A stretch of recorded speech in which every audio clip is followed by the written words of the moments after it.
অসমৰ এগৰাকী অতি শক্তিশালী ব্যক্তি এগৰাকী পণ্ডিত প্ৰাক্তন শিক্ষক এগৰাকী আৰু জ্যেষ্ঠ ব্যক্তি অসমৰ সমাজ জীৱনৰ স্বনামধন্য ডক্টৰ হীৰেণ গোহাঁই ছাৰক সম্পৰ্কত এটা অতি নিম্ন ৰুচিকৰ মন্তব্য আগবঢ়াইছে। এই মন্তব্যটো মুখ্যমন্ত্ৰীগৰাকীৰ স্থূল মানসিকতাৰ বহিঃপ্ৰকাশ। এই বক্তব্যৰ যোগেদি তেওঁ এটা অতি তৰল নিম্ন ৰুচিৰ আৰু ভাৰতীয় তথা অসমীয়া সংস্কৃতিৰ পৰিপন্থী চিন্তাৰে নিজৰ যিটো বৰ্ণবাদী স্বৰূপ এইটোক অতি শক্তিশালী ৰূপত প্ৰকট কৰিছে। এইটো এটা অতি ঊৰ্ধ্বতালীসূচক মন্তব্য আৰু এনেকুৱা ধৰণৰ কথা বতৰা অসমৰ মুখ্যমন্ত্ৰীৰ মুখত কেতিয়াও শোভা নাপায়। আমি বিগত সময়ছোৱাত অসমৰ মুখ্যমন্ত্ৰী মন্ত্ৰী এনেকুৱা ধৰণৰ কোনো ব্যক্তি বা অসমৰ ৰাজনৈতিক সামাজিক জীৱনৰ কোনো ব্যক্তিৰ মুখত এনেকুৱা ধৰণৰ মন্তব্য আমি আগতে শুনিবলৈ পোৱা নাছিলোঁ। আমি আগতেও দেখিছোঁ যে উদয়াদিত্য ভৰালী ছাৰকো মুখ্যমন্ত্ৰীগৰাকীয়ে অতি নিম্ন ৰুচিকৰ অসমীয়া সংস্কৃতিৰ মানুহৰ মাজত কোনো ধৰণে কেতিয়াও ব্যৱহাৰ নকৰা এনেকুৱা এটা মন্তব্য এবাৰ আগবঢ়াইছিল।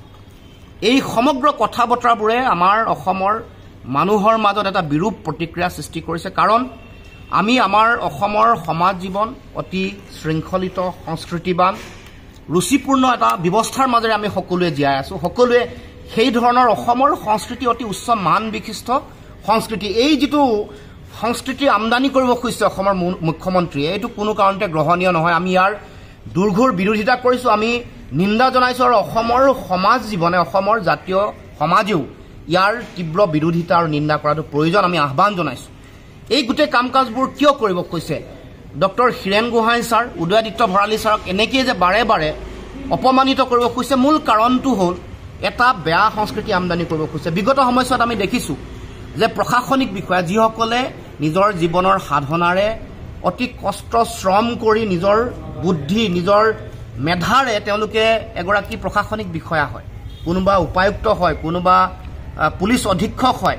পৰৱৰ্তী দিনসমূহত তেওঁলোকে ৰাজ্যখনৰ প্ৰশাসনিক বিষয়া হিচাপে মানে মূল বিষয়া হিচাপে তেওঁলোকে কাম কাজ পৰিচালনা কৰে। তেওঁলোককো অতি অশালীন বেয়া মন্তব্য ৰাজহুৱাভাৱে মন্তব্য কৰিছে।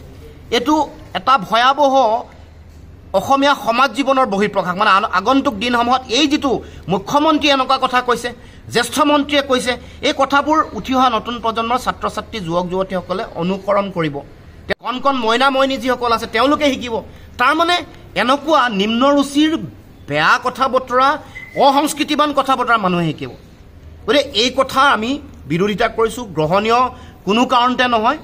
আৰু এই যে তেওঁ বাৰে বাৰে এনেকৈ আক্ৰমণ কৰিছে বিষয়া বা হীৰেণ গোহাঁই ছাৰৰ দৰে পণ্ডিত প্ৰবৰ ব্যক্তিসকলক বা উদয়াদিত্য ভৰালীৰ দৰে নিজৰ শিক্ষক সমাজক এনেকৈ অপমান কৰাৰ মূল কাৰণটোৱেই হ'ল যে যিসকল নিজৰ স্থিতিত দৃঢ় হৈ থাকে, যিসকলে কেতিয়াও আপোচ নকৰে, যিসকল কেতিয়াও বিক্ৰী নহয়, যিসকল সংগ্ৰামী আৰু বিপ্লৱী মানুহ, যিসকলে সমাজ দেশৰ ভালৰ কাৰণে যুক্তিৰে সাংবিধানিকভাৱে যিসকলে কথা কয়, সেইসকলৰ ব্যক্তিত্ব তেওঁলোকৰ চিন্তাক ম্লান কৰিবৰ কাৰণে